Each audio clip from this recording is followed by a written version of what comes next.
аял заты ааламды көркө бөлөп, мээрими менен бүтүндөй дүнө жүзүнө жылуулук тартуулаган назик жан. Деген менен анын назиктигинде керек болсо душмандын мизин кайтарган акылмандуулугу, көрөгөчтүгү, тайманбастыгы жашайт. Ошол сыяктуу эле биздин каарманыбыз да өзүнүн ой чабыты менен бүтүндөй дүйнөнү сыйкыр калеми менен актай барак бетине батырып, дүйнө жүзү кандай кооз, кандай керемет, кандай гана сырдуу экендигин чыгармаларында жеткирип келет.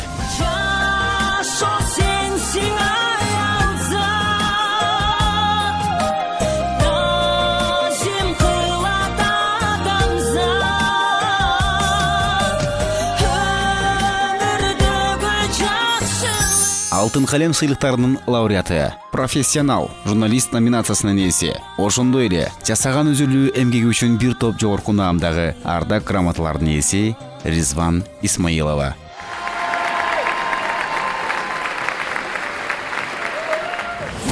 Саламатсыздарбы, урматтуу телекөрүүчүлөр, эфирде аял бакыты көрсөтүүсү. Бүгүнкү биздин көрсөтүүнүн өзгөчө сыйлуу коногу бар. Ал биздин эжекебиз Исмаилова Ризван эжеке.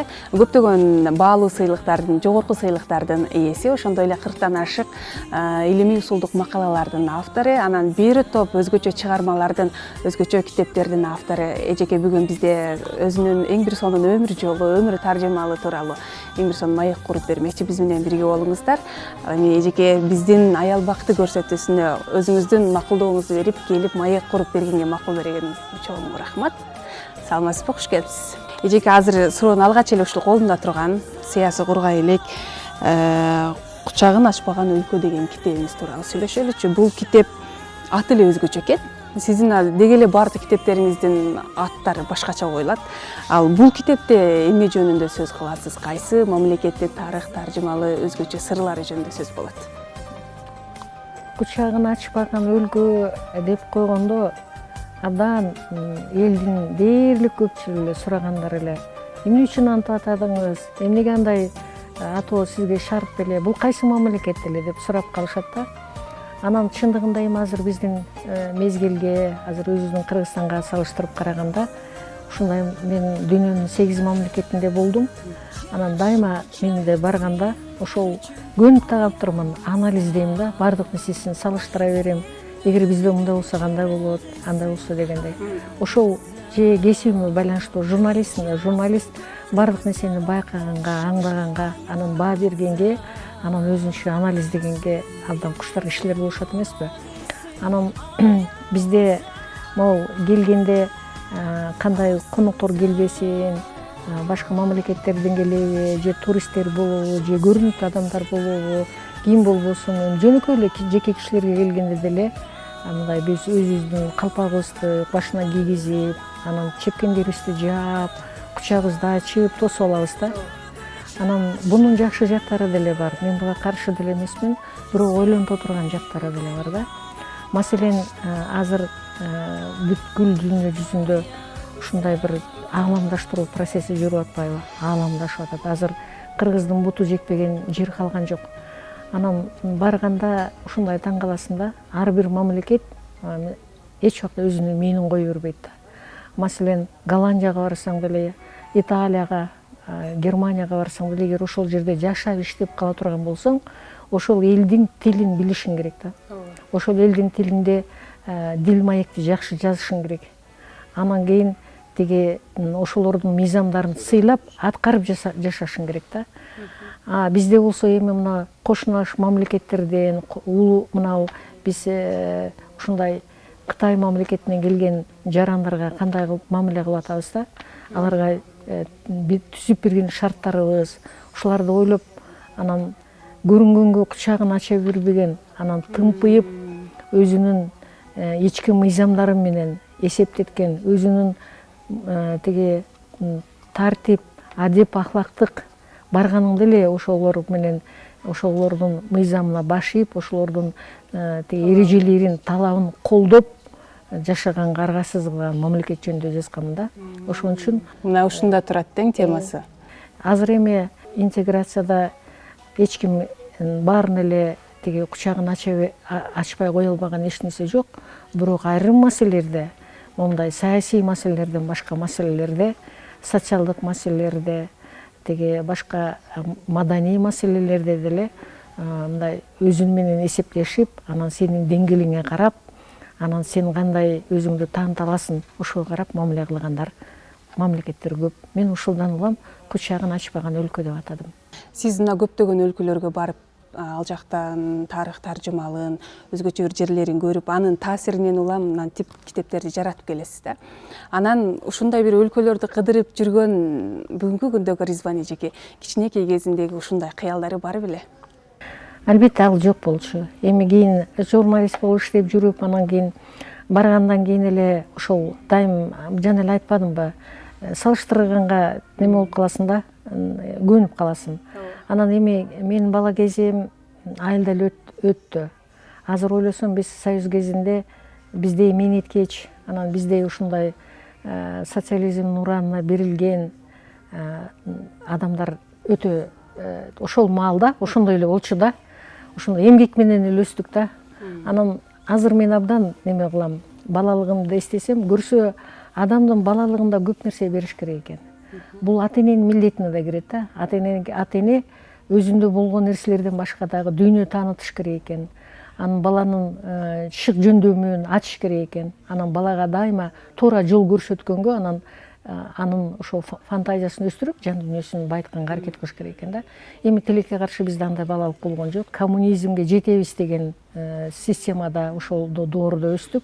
Себеби кери элден кечке колхоздо иштейсиң, ата энеңе жардам бересиң, орог оросуң, малга чөп ташыйсың, чурмок чуласың, шал отойсуң, пакта тирейсиң, анан кечинде келип ушу жан талашып сабак окуп, биз ошондой эле өстүк. Билбейм, мүмкүн тоо жерлеринде балдар башкача өссө керек, бирок биздин айрыкча Кара Суу чөлкөмүндө, чөлдө балалык, биздин балалык болсо талааларда эле өстү, талааларда эмгек менен эле өстү. Мен буга бир четинен ыраазы деле болом. Биз эмгек менен өсүп жаман болгон жокпуз. Өзүбүзгө жараша, өзүбүздүн деңгээлибизге жараша мындай бир нерселерди жасап келатабыз да. Биз 8 бир тууганбыз, 5 кыз, 3 уулбуз. Мен чоң агам эгиздер, асам үпөл деп, анан 3-чү кыз мен болом үйдөн. Анан кичине мен эле абдан немелип болчумун. Өз алдынча элем, өжөр элем, көк элем. Анан өзүмдүн дүйнөм үчүн абдан күрөшөт элем. Мындай бирөөлөрдү турап, бирөөлөрдү ээрчигенде бала кезимден жакшы көрчү эмесмин. Ошондой адаттарым бар эле. Ушунун жакшы жагы барбы жокпу билбейм. Мен өзүнүн принциби бар, өзүнүн сөзү бар, өзүнүн көз карашы бар кишилерди абдан урмат кылам. Өзүнүн оюн айта алган. Ошол нерсени мен карманып келем. Демек, ошо балалык кезиңиздеги эмгекке берилип иштеп, эмгекке бышканыңыз бүгүнкү күндөгү сиздин тынбай эмгектенип үч жумушта иштеп атканыңызга да түрткү болгон болуш керек деп Ооба. Аял катары эс аласызбы сиз дагы? Мен ошо чет өлкөгө барганда эс алам. Чын эле айтайын, анан жылына бир жолу курортко барып келишим керек сөзсүз түрдө. Себеби мен ошону өзүмө неме эреже катары карманып алгам да. Анан ар бир саатым, убактым абдан мындай маанилүү да. Себеби али көп нерсени жасай элекмин. Себеби аялмын да, энемин. Мени дайыма ошо турмуш этегимен кармап тарткылап турат. Мону чыгармачылыгымды жасайын десем, үйдүн көйгөйү, балдардын көйгөйү чыгат, аны бүтүрсөң туугандардыгы чыгат, аны да бүтүрсөң дагы башка бирдемелер чыгып ошо бучкактай берет да. Мен эмнеге мен абдан неме суктанганым, мен ушул көкүрөгүмдө бир нерсе аябай жашайт да. Мен бардык нерсени таштап коюп, бардык нерсеге көз жумуп, бир чыгармачылыктын артынан кеткен инсандар тарыхта көп нерсени жаратып калышты. Мен ошол кишилерге чындап суктанам. Биз эми аял кишисин да анталбай койдум да. Аны жасап бүтсөм эле анан дагы бир неме көйгөй же дагы бир маселе даяр болуп турат да. Аял заты катарында дагы аябай үй бүлөсүнө бекем, биз ошол үйүнө барып той бергенде дагы көргөнбүз, анын аялдык кандай сапаттары бар экендигин, ушунчалык баягы үйүн аябай кооз жасаган, гүлдөр менен аябай ушунчалык сонун жасаган, баягы үйүн ичине киргенде дагы абдан сонун бир аялдык сапаты бар экендиги көрүнүп турат. Аял катары эми үй бүлөгө да жетиш керек деген көйгөйлөр болот да. Азыр сиз айттыңыз да, бир топ көйгөйлөр болот, анан ошолордон чыгып кетишим керек деп. Бүгүнкү күндө сиз ийгиликтүү аялдардын катарына киресиз да, бактылуу айым катары эсептейбиз сизди.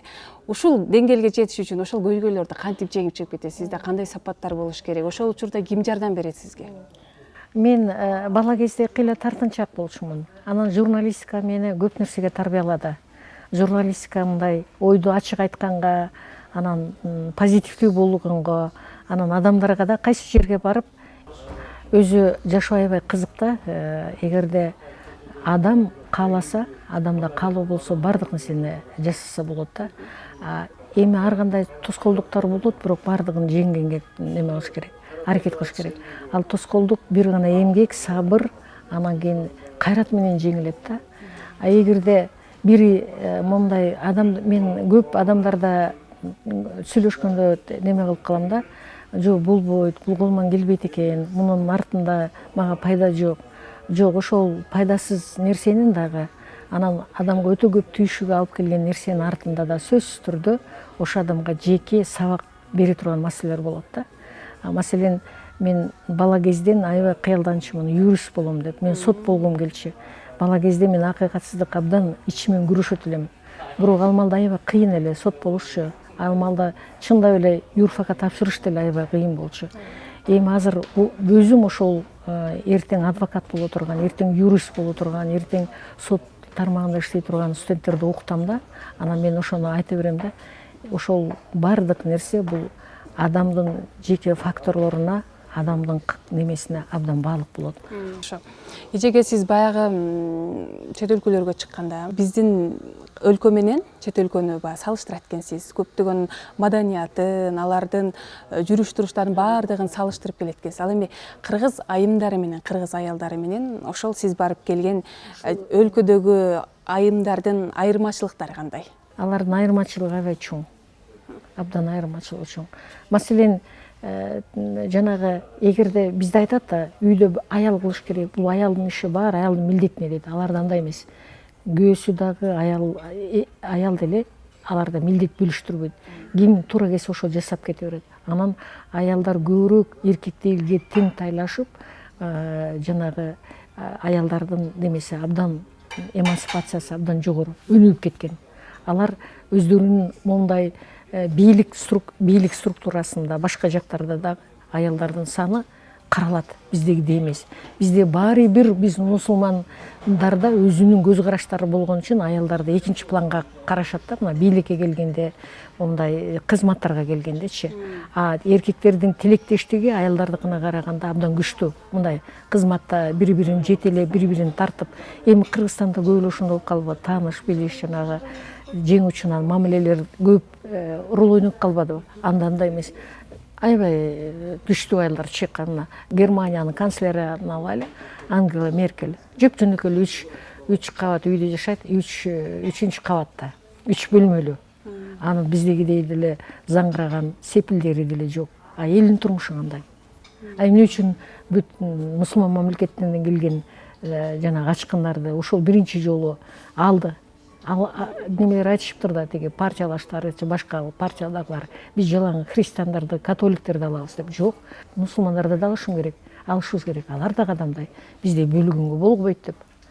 Койнуна батырбадыбы?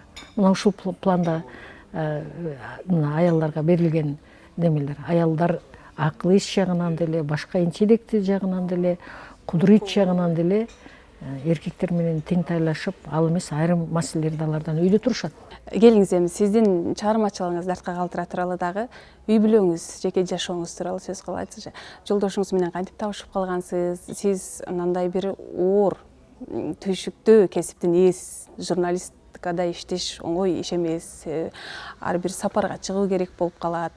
Анан кийин ошол учурда сизди жолдошуңуз кантип түшүндү? Деги эле барган кайын журтуңуз кандай кабыл алды? Эми тагдыр экен, ошол биринчи көргөндө кыз бала аябай неме болот да, мындай кыйкеч болот.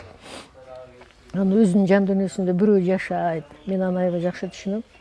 Анан эми бирок кийин турмушка кырганда ошол сени элестеткен киши, ошол сенин кыялыңда тартып алган кишиге таптакыр окшошпой калат. Бул турмуш чындыгы да. Эми кайсы бир адамдардыкы окшошу мүмкүн. Анан баары бир үй бүлөнү сактап калыш үчүн балалуу болгондон кийин балдардын кызыкчылыгы үчүн баары жашаганга туура келет. Менин жеке принцибим ошондой. үй бүлө курулгандагы үй бүлөнү сакташ керек, аны аздектеш керек, аны кастарлаш керек, аны караш керек. Себеби ата энелик вазипа деген болот балдардын алдында. Анан өзүнүн жеке кызыкчылыгын ойлоп, анан ошол утурумдук кызык кыйынчылыктарга, утурумдук ошондой тоскоолдуктарга чыдабай кеткен үй бүлөлөргө мен түшүнбөйм. Үй бүлөдө сөзсүз кыйынчылык болот. Эч бир эле күндө эле кандын тамагын жей бербейсиң. Бир күнү кургак катык нан менен кара сууда ичкен күндөрүң болот. Ошого чыдаш керек. Монда элестип айткандачы. Менин жолдошум Кыргыз Телекомдун Оштогу филиалында иштейт. Аты Абдугул Дүйшеев. Экөөбүз турмуш курганда эле мен журналистка болчумун. Анан ошондой сөз болгон, бири-бирибизге мындай неме болбош, тоскоол болбош үчүн анан кийин тыюу салуу жөнүндө.